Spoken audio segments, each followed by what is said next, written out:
তো hello students, তোমাদের আজকে 15 ফেব্রুয়ারি 2025-এর মাধ্যমিক পরীক্ষার আজকে ম্যাথমেটিক্সের এক্সাম ছিল। তো ম্যাথমেটিক্সের পরীক্ষা শেষ হয়েছে তোমাদের আজ দুপুর 2টার সময়। এবার প্রত্যেকে আশা করি খুব ভালো এক্সাম দিয়েছো, আর যাদের একটু খারাপ হয়েছে তারা এমন কিচ্ছু হয়নি। মানে ম্যাথমেটিক্স পরীক্ষা তো সবার সমান হয় না।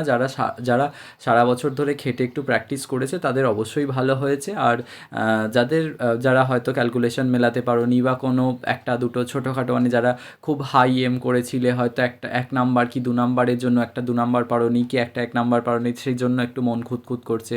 বা কেউ হয়তো অনেক অঙ্কই মেলাতে পারোনি, ঠিক আছে, যা যা হাত দিচ্ছিলে দিনটা তোমার ভালো যায়নি। তো সে সমস্ত কোনো কিছু মাইন্ড করার কোনো প্রয়োজন নেই। আমি বলছি, একটা এক্সাম যখন হয়ে যায় তখন আমাদের তার প্রতি আর কোনো কন্ট্রোল থাকে না, আমাদেরকে তার পরেরটা চিন্তা করতে হয়। তো পরবর্তী এক্সামের জন্য আমরা এবারে প্রিপারেশান নেব। তো তার আগে আমরা একটু মিলিয়ে নেব যে আজকের যে মাধ্যমিক পরীক্ষায় প্রশ্নপত্র এসেছিল তার 1 নাম্বার এবং 2 নাম্বারের যে সমস্ত প্রশ্নগুলো আছে তার উত্তর কী হবে, এবং বাকি যা যা প্রশ্ন পড়েছে 5 নাম্বারের এবং সম্পাদ্য উপপাদ্য কী পড়েছে সেগুলোও আমরা একটু দেখে নেব। তো আজকে প্রথম প্রশ্নটা যেটা ছিল সেটা হচ্ছে যে বার্ষিক X% সরল সুদের হারে ওয়াই টাকার জেড মাসের সুদ হবে।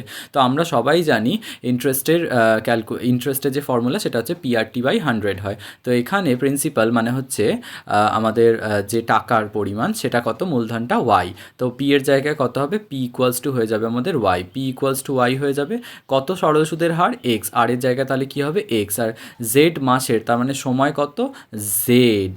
আচ্ছা, এটা মাস দেওয়া আছে না, তাহলে জেড মাস হলে আমরা যদি মাসটাকে বছরে ক্যালকুলেট করি সেটা কী হয়ে যাবে Z/12, Z/12। তার মানে মাসটাকে বছরে নিয়ে গেলে এটা হচ্ছে Z/12 হয়। তো আমরা এটাকে 12 দিয়ে গুণ করে দেবো, তার মানে এটা হয়ে যাবে XYZ/1200। এখানে দেখো আমিও প্রশ্নটা করতে গিয়ে ভুল করেছি, তো XYZ/100 না, উত্তরটা হয়ে যাবে এখানে XYZ/1200, ঠিক আছে।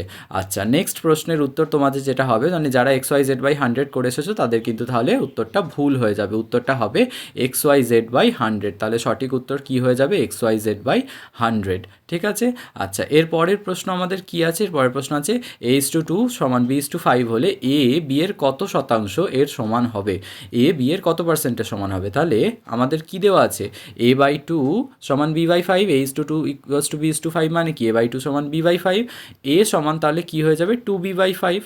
হ্যাঁ, এবার জিজ্ঞাসা করেছে এ বি এর কত শতাংশ, তাহলে এ বি এর কত শতাংশ মানে কি এ বি এর কত শতাংশ, তাহলে A/B শতাংশ নিয়ে গেলেই ভগ্নাংশটাকে আমরা 100 দিয়ে গুণ করবো। এবার এ সমান আমরা কত বের করেছি 2B/5, তো এর জায়গায় 2B/5 বসিয়ে দেবো, বসিয়ে আমরা সিম্পল ক্যালকুলেশন করলে এটা 2/5, তার মানে 5 আর 100 কাটাকুটি করলে 20, 20 দুগুণ এটা হয়ে যাচ্ছে, তাহলে কত 20 দুগুণ এটা হয়ে যাচ্ছে 40, ঠিক আছে। তাহলে এ বি এর কত শতাংশ হয়ে গেল 40%, এটা হচ্ছে 20।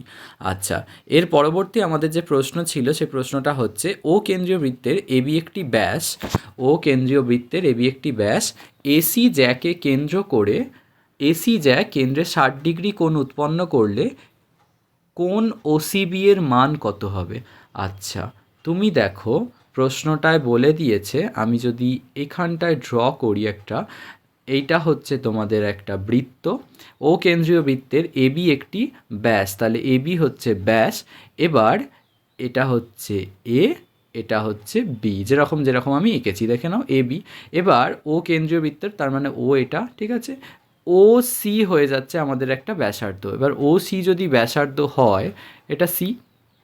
এবার বলেছে যে এ সি জ্যা কেন্দ্রে 60 ডিগ্রি কোণ উৎপন্ন করে, তাহলে এ সি যে জ্যাটা আছে এই জ্যাটা কেন্দ্রে 60 ডিগ্রি কোণ উৎপন্ন করে, তার মানে এই কোণটা হচ্ছে 60 ডিগ্রি, এই কোণটা আমাদের কত হয়ে যাবে, এই কোণটা হয়ে যাবে হচ্ছে 60 ডিগ্রি।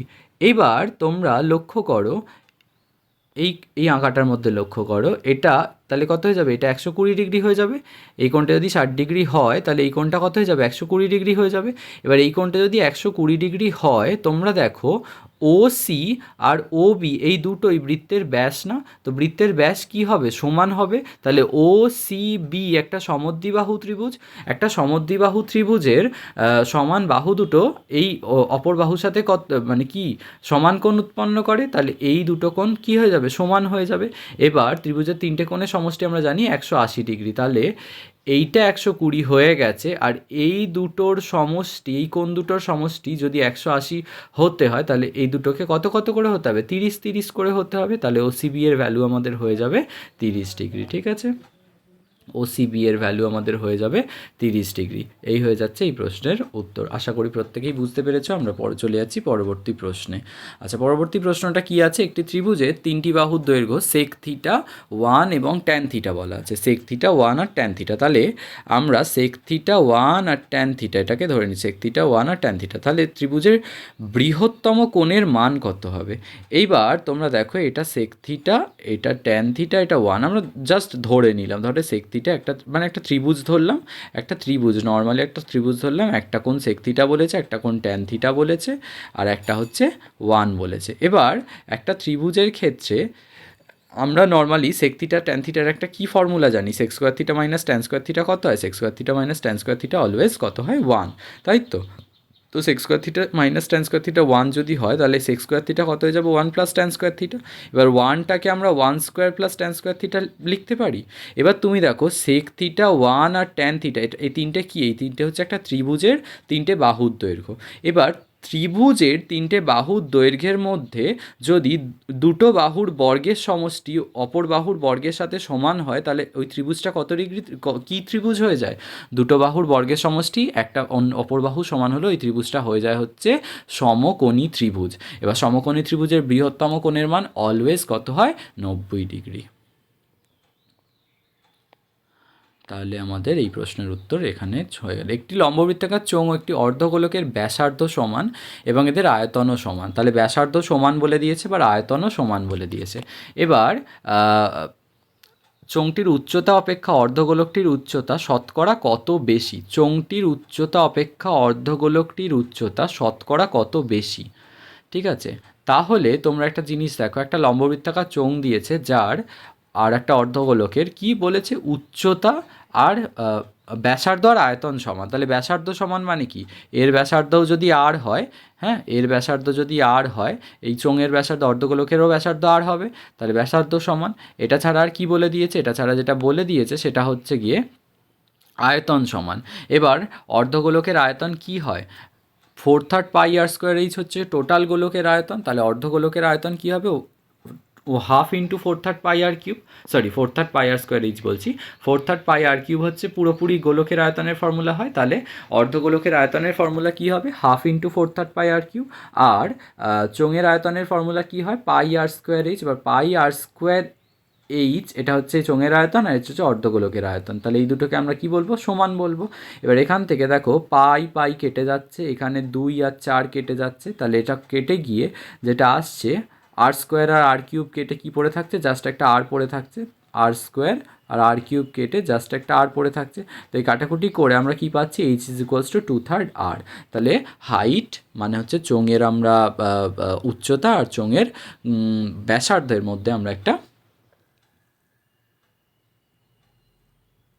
সম্পর্ক পেয়ে যাচ্ছি।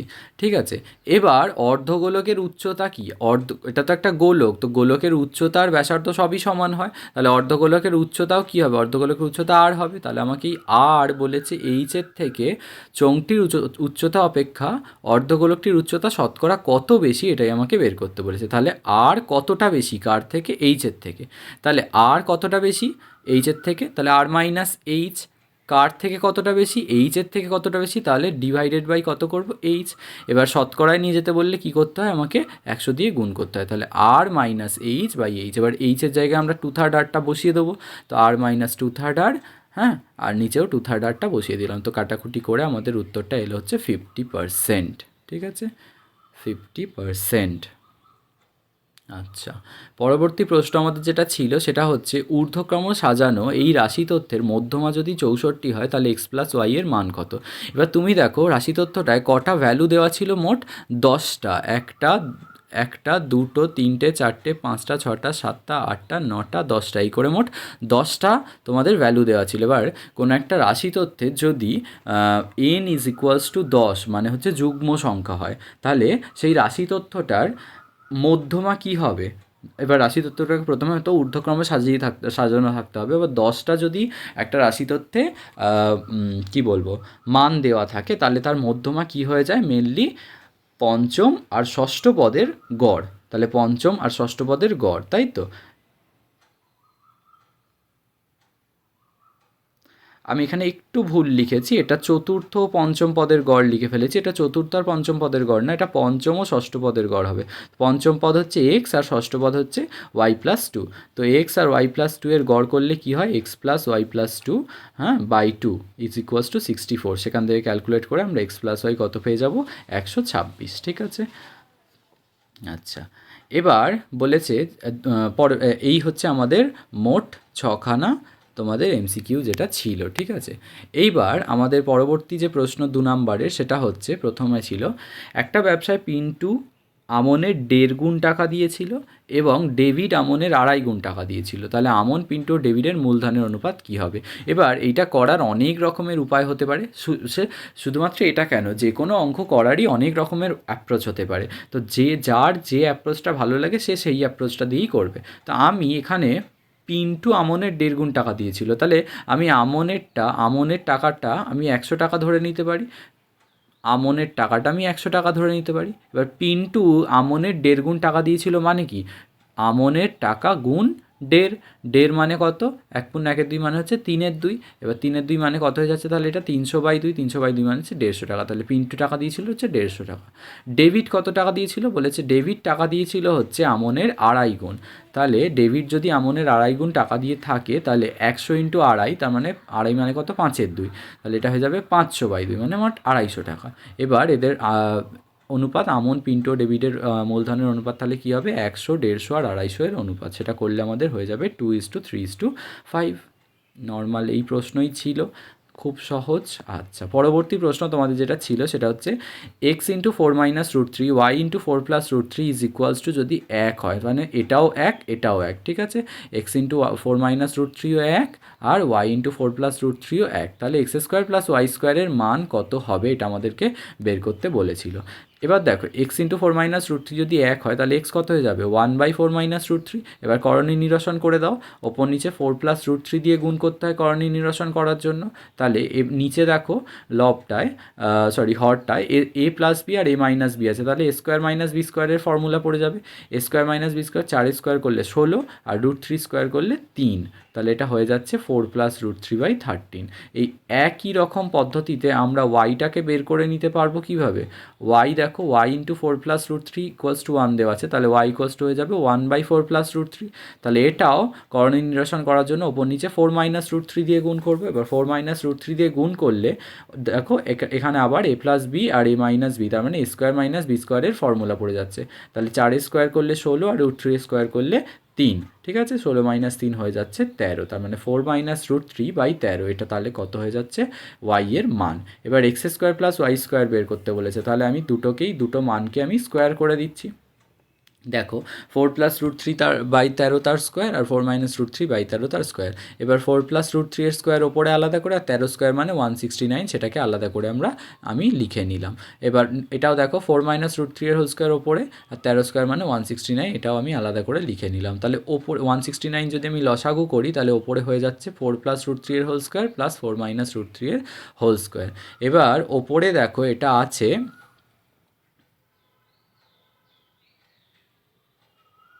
ওপরে দেখো এটা আছে হচ্ছে a + b এর হোল স্কোয়ার আর a - b এর হোল স্কোয়ার। a + b এর whole square plus a - b এর হোল স্কোয়ার 2 × a² + b² এর ফর্মুলা না, তো এটা 2 × a² + b² এর ফর্মুলা পড়ে যাচ্ছে। ঠিক আছে, এইবার 4² করলে কত হয়, 4² করলে হয় হচ্ছে 16, আর √3 স্কোয়ার করলে কত হয় 3, তাহলে 16 + 3 মানে এটা হয়ে যাচ্ছে 19, তাহলে 2 × 19/169, তার মানে এটা হয়ে যাচ্ছে 38/69, এটাকে আর ভাঙা যাবে না, এটাই উত্তর থাকবে। ঠিক আছে, এইটা যদি তোমাদের উত্তরে এসে থাকে তাহলে তোমাদের অঙ্ক ঠিক আছে। নেক্সট আমাদের প্রশ্ন ছিল হচ্ছে একই তলে অবস্থিত দুটো বৃত্তের 3টি সাধারণ স্পর্শক হলে বৃত্ত দুটি পরস্পরকে কি করবে।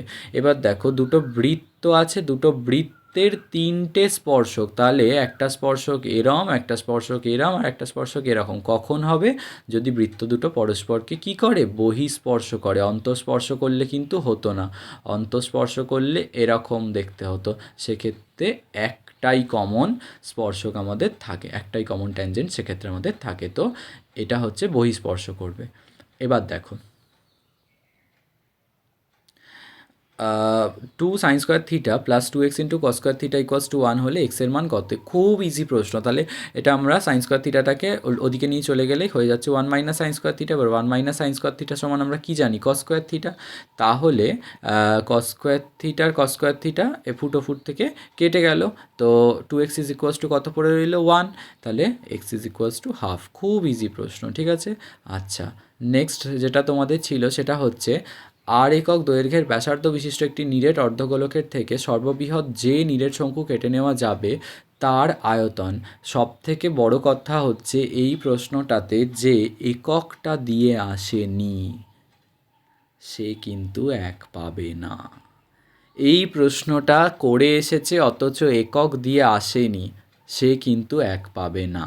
ঠিক আছে, এই জিনিসটা তোমাদের ছোটোবেলা থেকে শেখানো হয়, ক্লাস 8 থেকে, যে যখনই আয়তন বা এমন কোনো রাশি লিখবে যার একক আছে, তো একক যুক্ত রাশির এককটা লিখতেই হয় যে কোনো অঙ্কের উত্তরে। ঠিক আছে, এবার এই প্রশ্নটার উত্তর কী হবে? আর একক দৈর্ঘ্যের ব্যাসার্ধ বিশিষ্ট একটি নিরেট অর্ধগোলকের থেকে সর্ববৃহৎ যে নিরেট শঙ্কু কেটে নেওয়া যায়। তাহলে এই হচ্ছে অর্ধগোলক, এর থেকে যে নিরেট শঙ্কু কেটে নেওয়া যায় তার আয়তন কি হবে? শঙ্কুর আয়তনের ফর্মুলা আমরা কি জানি? 1/3 πr²h না? শঙ্কুর আয়তনের ফর্মুলা আমরা জানি 1/3 πr²h। এবার চোঙ থেকে আমরা গোলক থেকে শঙ্কু কাটছি, তাহলে এক্ষেত্রে গোলকের ক্ষেত্রে এটাও আর আর ব্যাসার্ধ আর উচ্চতাও আর, তাহলে দুটোই আর, এক্ষেত্রে তাহলে এইচ আর আর সমান। ঠিক আছে, তাহলে এইচের জায়গায় আমরা কি বসিয়ে দেবো? আর বসিয়ে দেবো, তাহলে এটা হয়ে যাচ্ছে 1/3 πr³ ঘন একক। ঠিক আছে, ঘন এককটা যারা দিয়ে আসেনি তারা এবার তাদের মাথায় হাত। যাই হোক, মাথায় হাত দিয়ে আর কিছু লাভ নেই। ভুল হয়ে যদি যায়, তোমাদেরকে অনেকবার করে বলা হয় যে এক্সট্রা প্রশ্নের উত্তর করে দিয়ে আসবে। যদি কেউ এক্সট্রা করে দিয়ে আসো সে সেখানে নাম্বার পেয়ে যাবে, আর যদি কেউ এক্সট্রা না করে দিয়ে আসো তাহলে ওই 1 নাম্বারটা গেলে, আর কিছু করার নেই। যাই হোক, ছোটোখাটো ভুল সকলেরই হয়, ভুল থেকেই আমরা শিখি। পরবর্তী এক্সামগুলো আরও তোমাদের সিনসিয়ারলি দিতে হবে। বলছে p+q সংখ্যক সংখ্যার গড় x, এর মধ্যে p সংখ্যক সংখ্যার গড় বলে দেওয়া আছে হচ্ছে y, আর অবশিষ্ট q সংখ্যক সংখ্যার গড় হচ্ছে কত হবে সেটাই আমাদেরকে বের করতে বলেছে। এবার দেখো p+q সংখ্যক সংখ্যার গড় x, তাহলে সেই সংখ্যাগুলো সমষ্টি কত হবে? গড় ইন্টু নাম্বার অফ এলিমেন্টস, মানে কোনো একটা কোনো একটি সংখ্যার মানে যদি তথ্য দেওয়া থাকে তাহলে সেই সংখ্যার রাশিমালার সমষ্টি কত হয়? গড় ইন্টু নাম্বার অফ কতগুলো সংখ্যা আছে সেটা, তাহলে গড় গুণ কতগুলো সংখ্যা আছে সেটা। এবার দেখো এটা এই সমষ্টিটা কার সাথে সমান হবে? এর মধ্যে পি সংখ্যক সংখ্যার গড় ওয়াই, তাহলে পি সংখ্যক সংখ্যার সমষ্টি কত হয়ে যাবে? P Y. আর কিউ সংখ্যক সংখ্যার সমষ্টি কত হবে? Q Z. আমি ধরে নিয়েছি যে কিউ সংখ্যক সংখ্যার গড়টা হচ্ছে জেড, এটাই বের করতে বলেছে। জেডটা কত হবে সেটাই আমাদেরকে বের করতে হবে। তো সেটা আমি কিভাবে করব? p+q x আছে, এই পি ওয়াইটাকে ওদিকে নিয়ে গেলাম, এদিকে নিয়ে গেলে - পি ওয়াই হয়ে যাবে। হ্যাঁ, তাহলে z হয়ে যাবে p+q × x - py/q। জাস্ট কিউটা ভাগ করে দিলে জেডটা যেটা আসবে সেটাই উত্তর। ঠিক আছে, এবার বলছে একটি যৌথ ব্যবসায় দুই বন্ধুর মধ্যে একজন XYZ টাকা Y মাসের জন্য এবং অপরজন Y² টাকা X মাসের জন্য নিয়োজিত করে। চুক্তির শেষে তাদের লভ্যাংশের অনুপাত কত হবে? সেটা x:y কি সত্য না মিথ্যা সেটাই আমাদেরকে মানে যাচাই করেছে। এবার আমরা কি জানি? মূলধন ইন্টু কত সময় ধরে, মানে কে কত টাকা কত সময়, মানে এই 3টে ক আমি অংশীদারি কারবারে মনে রাখতে বলি, যে কে কত টাকা কত সময়ের জন্য রেখেছে। এবার দেখো প্রথম বন্ধু XYZ টাকা ওয়াই মাসের জন্য রেখেছে, আর দ্বিতীয় বন্ধু Y² Z টাকা X মাসের জন্য রেখেছে। এই দুটোকে যোগ করলেই কি হয়ে যায়, XY²Z, এই গুণ করলে XY²Z। হ্যাঁ ঠিক আছে, XY² Z আর XY² Z বোথ সাইড থেকে যদি কেটে যায় তাহলে 1:1 আসে, তাহলে এটা বলা আছে X:Y, এটা তাহলে কী হয়ে যাবে, মিথ্যা। ঠিক আছে, আচ্ছা পরবর্তী আছে 6x² + x + k = 0 সমীকরণের বীজদ্বয়ের বর্গের সমষ্টি যদি 25/36 হয় তাহলে k এর মান 12 হবে। এবার আমি ধরে নিচ্ছি যে বীজদ্বয় আলফা বিটা। এবার আমরা কি জানি, relation between roots and coefficient, বীজ ও সহগ সম্পর্ক, বীজদ্বয়ের যোগফল হয় হচ্ছে -b/a। এখানে দেখো b এর জায়গায় আছে 1 আর এর জায়গায় আছে 6, তাহলে এটা হয়ে যাচ্ছে -1/6। আর বীজদ্বয়ের গুণফল কি হয়, c/a, c এর জায়গায় এখানে আছে k আর এর জায়গায় 6, তার মানে এটা হয়ে যাচ্ছে k/6। তাহলে আলফা বিটা আর আলফা প্লাস বিটা এই দুটো আমরা জেনে গেলাম। এবার α² + β² আমাদেরকে বলে দেওয়া আছে 25/36, তো সেটা আমরা এবারে α² + β² মানে a² + b² এর সূত্র কি জানি, a + b² - 2ab। তো α² + β² এর আমরা সূত্র ফেললাম, α + β তার whole square - 2 alpha beta. Alpha plus বিটার ভ্যালু -1/6 আর আলফা বিটার ভ্যালু হচ্ছে k/6, সেই দুটো বসিয়ে দিয়ে ক্যালকুলেশন করলে আমাদের কেটা চলে আসছে কত, -2। কিন্তু এখানে বলা আছে কে এর মান হচ্ছে 12, সেটা কি ঠিক, কে এর মান আমাদের আসছে তো -2, তাহলে এটা মিথ্যা। ঠিক আছে, এবার বলেছে একটি বৃত্তস্থ চতুর্ভুজ, ABCD একটি বৃত্তস্থ চতুর্ভুজ। এবার ADB বলা আছে হচ্ছে x ডিগ্রি, ABD বলা আছে হচ্ছে y ডিগ্রি, তাহলে BCD এর মান কত হবে। এবার তুমি দেখো এই হচ্ছে একটা বৃত্তস্থ চতুর্ভুজ, এখানে এবিডিটাকে বলা আছে হচ্ছে এডিবিটাকে, এই কোণটাকে বলা আছে হচ্ছে এক্স ডিগ্রি আর এই কোণটাকে বলা আছে হচ্ছে ওয়াই ডিগ্রি। আমরা বৃত্তস্থ চতুর্ভুজের কি জানি, আমরা বৃত্তস্থ চতুর্ভুজের বিপরীত কোণগুলি পরস্পর সম্পূরক হয়, তার মানে পুরো এই কোণটা আর এই কোণটা যোগ করলে মোট কত হয়ে যায়, 180 ডিগ্রি। তাহলে বিপরীত কোণগুলো সম্পূরক হয়, তাই তো। তাহলে এই দুটো কোণ যোগ করলে মানে পুরো এই কোণটা আর এই পুরো কোণটা, তার মানে হচ্ছে ADC আর ABC যোগ করলে আমাদের পুরোপুরি 180 ডিগ্রি হয়, কারণ বৃত্তস্থ চতুর্ভুজের বিপরীত কোণগুলো পরস্পর সম্পূরক, এটাই আমাদের থিওরি আছে। এবার তুমি দেখো এই দুটো কোণের সমষ্টি তাহলে কি হয়ে যাবে, এই দুটো যোগ করলে মোট 180 ডিগ্রি হয়। হ্যাঁ, তার থেকে আমি এক্স ডিগ্রি আর ওয়াই ডিগ্রি এই দুটোকে যদি বাদ দিয়ে দিই, এক্স ডিগ্রি আর ওয়াই ডিগ্রি এই দুটোকে যদি বাদ দিয়ে দিই তাহলে এই দুটো কোণের সমষ্টি আসে, জাস্ট এটা আর এটার কথা বলছি। হ্যাঁ, কারণ পুরোটা 180 ডিগ্রি ছিল, তার থেকে এইটুকু মানে এইটুকু আর এইটুকু বাদ দিলে এই দুটো কোণের যোগফল আসে, তাহলে সেটা হয়ে যায় 180 ডিগ্রি - x - y। এইবার তুমি একটা জিনিস দেখো, আমাকে বের করতে বলেছে এই কোণটা। এবার এই ত্রিভুজটার মানে ত্রিভুজ BCD এর এই ত্রিভুজটার ক্ষেত্রে তিনটে কোণের সমষ্টি কত হবে, 180 ডিগ্রি। এবার এই দুটো কোণের সমষ্টি আমাদের এটা বেরিয়েছে, তাহলে তৃতীয় কোণটা মানে এই কোণটার মান তাহলে কত হয়ে যাবে, মানে এই সি কোণটার মান কত হয়ে যাবে, তাহলে 180 মাইনাস এই 180 - x - y। এবার ব্র্যাকেটটাকে তুললে 180 কেটে যাবে, এই মাইনাসটা ভেতরে ঢুকে এই মাইনাসটাকেও প্লাস করে দেবে, এই মাইনাসটাকেও প্লাস করে দেবে, তাহলে উত্তর হয়ে যাবে x + y। ঠিক আছে, এই হচ্ছে তোমাদের এই প্রশ্নটার উত্তর, তাহলে হয়ে যাচ্ছে x + y। তাহলে এই প্রশ্নের উত্তর কী হয়ে যাবে, সত্য।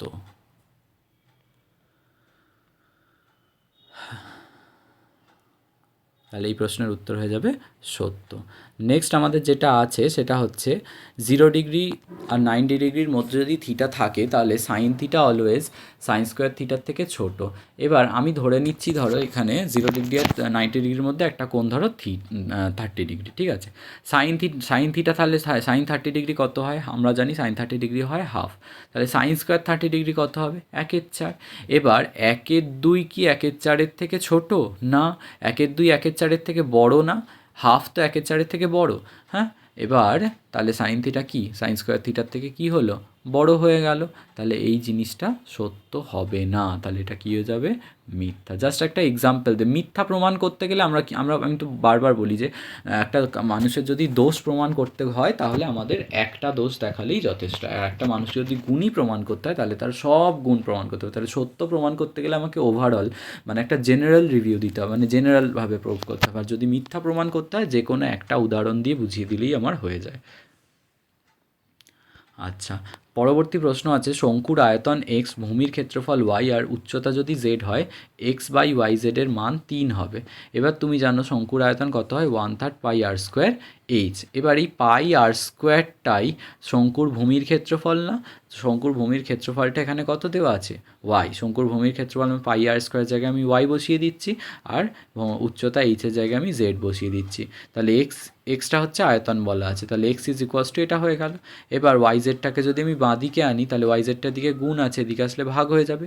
তাহলে এক্স বাই ওয়াই জেড 1/3 হচ্ছে, এখানে বলছে এক্স বাই ওয়াই জেড 3 হবে, তাহলে এটা কি, এটা কি সত্যি হচ্ছে না, তাহলে এটাও মিথ্যা। ঠিক আছে, তাহলে বেশিরভাগগুলোই মিথ্যা হয়েছে।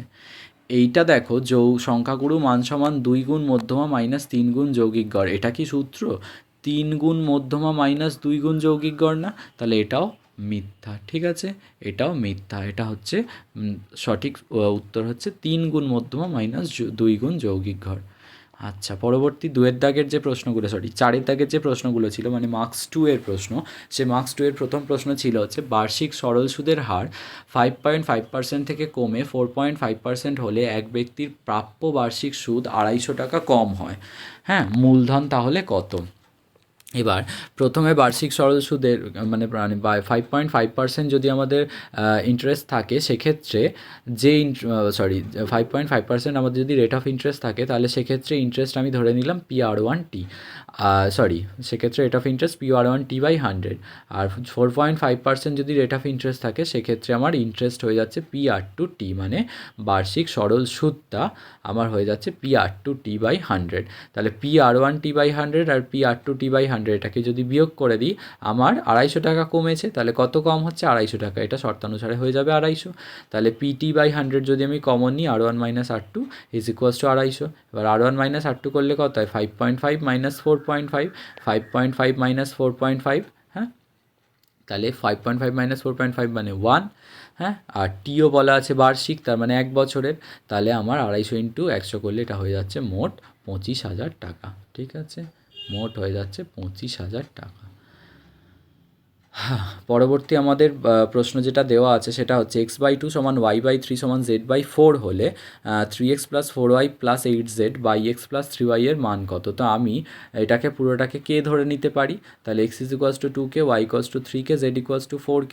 এবার 3x plus 4y plus 8z by x plus 3y, প্রত্যেকটা জায়গায় x এর ভ্যালু, y এর ভ্যালু আর z এর ভ্যালু k দিয়ে রিপ্রেজেন্ট করে আমি যদি লিখে দিই, তাহলে আমার এটা হয়ে যাবে।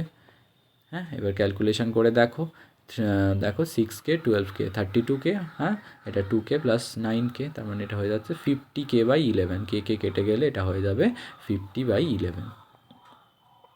আচ্ছা, পরবর্তী প্রশ্ন, x সমানুপাতিক √y আর y equals to a square যদি x ইকুয়ালস টু 2a হয়, তাহলে x square is to y এটা এর মান নির্ণয় করতে বলেছে।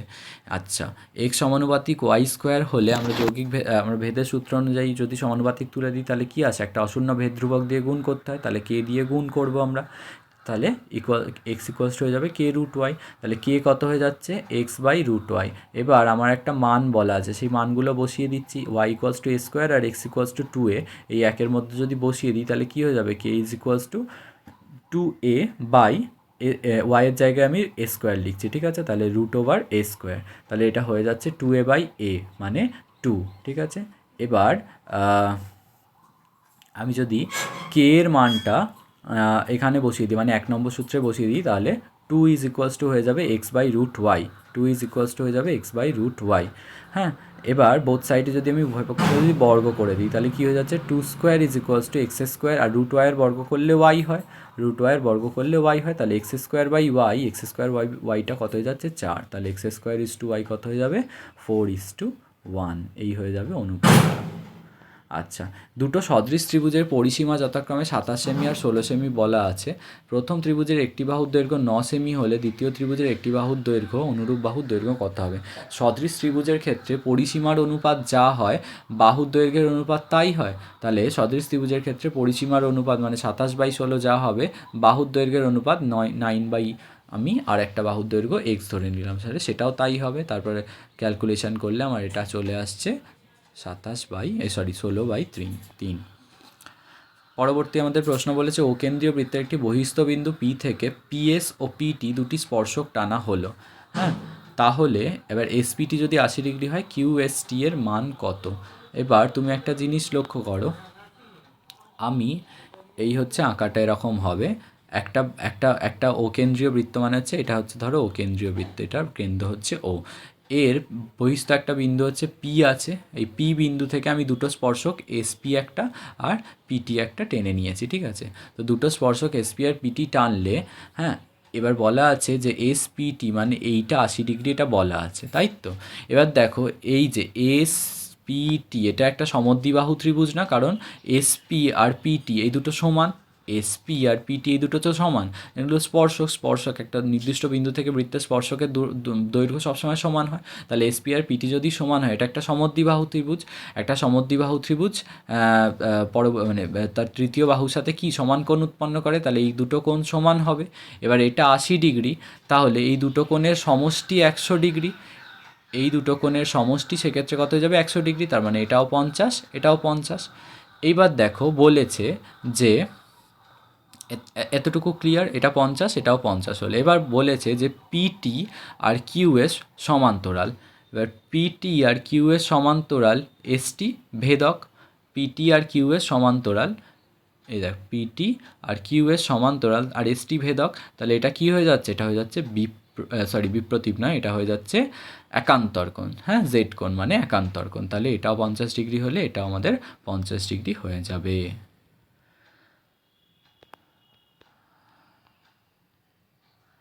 আচ্ছা, এবিসিডি আয়তক্ষেত্রের অভ্যন্তরে ও বিন্দু এমনভাবে অবস্থিত যে ওবি সমান 6 সেমি, এটা তোমাদের ওবি সমান 6 সেমি, ওডি সমান 8 সেমি আর ওএ সমান 5 সেমি হলে ওসির দৈর্ঘ্য নির্ণয় করো। এটা তোমাদের একটা সূত্র আছে, সেটা হচ্ছে OA square plus OC square সমান ওডি স্কোয়ার প্লাস ওবি স্কোয়ার। এটা একটা প্রয়োগ, ঠিক আছে।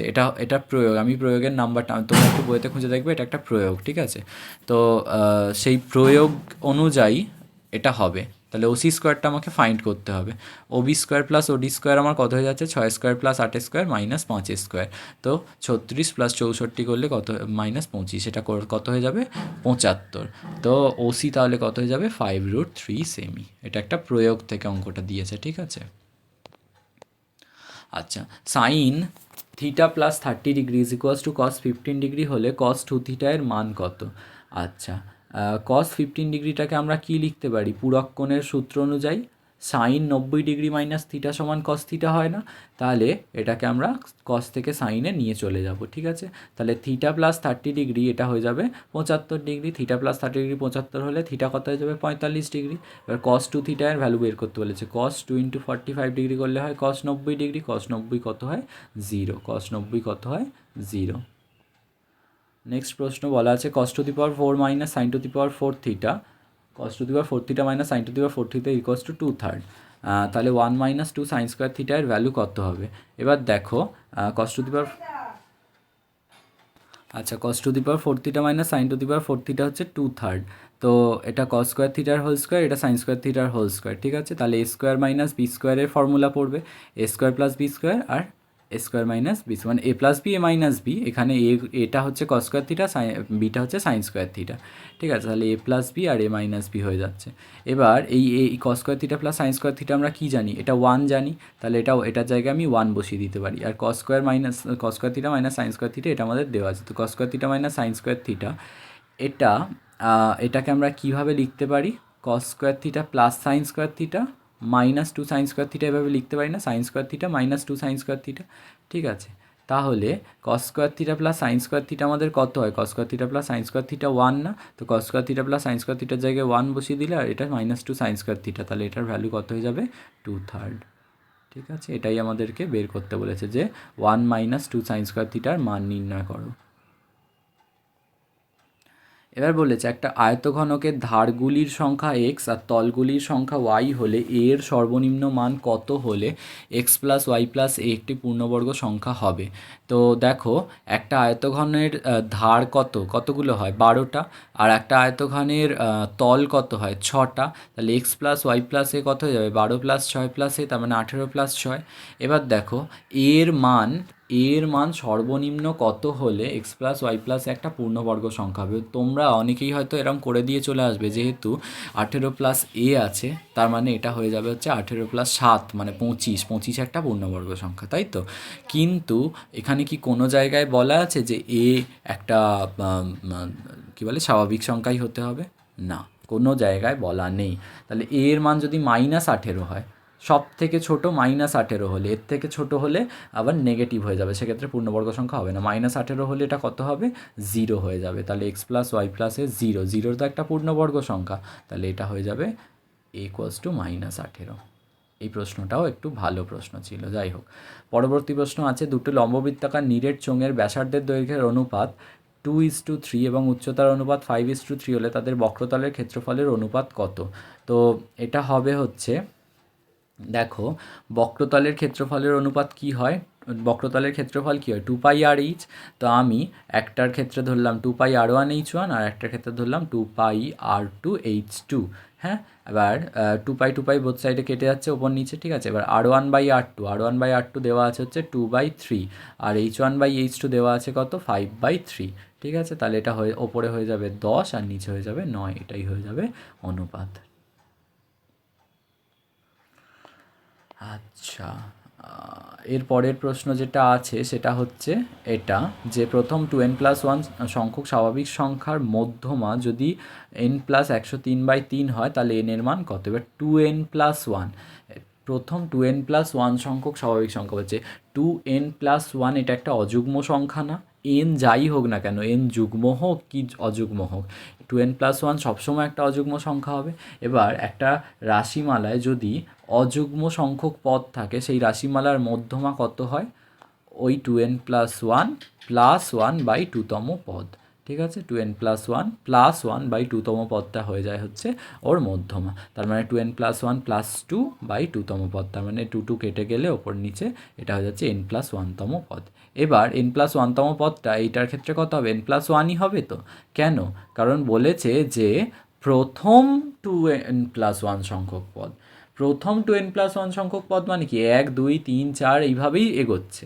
তাহলে n+1তম পদ কত হবে?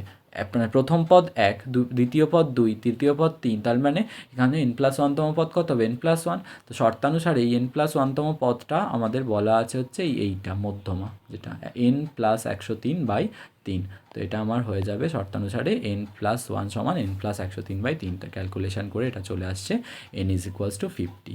এই ছিল তোমাদের এন্টায়ার 1 আর 2 নম্বরের প্রশ্নের উত্তর। এটা ছাড়াও যে প্রশ্নগুলো এসেছে সেগুলোকে আমি একবার আলোচনা করিয়ে দিই। সেটা হচ্ছে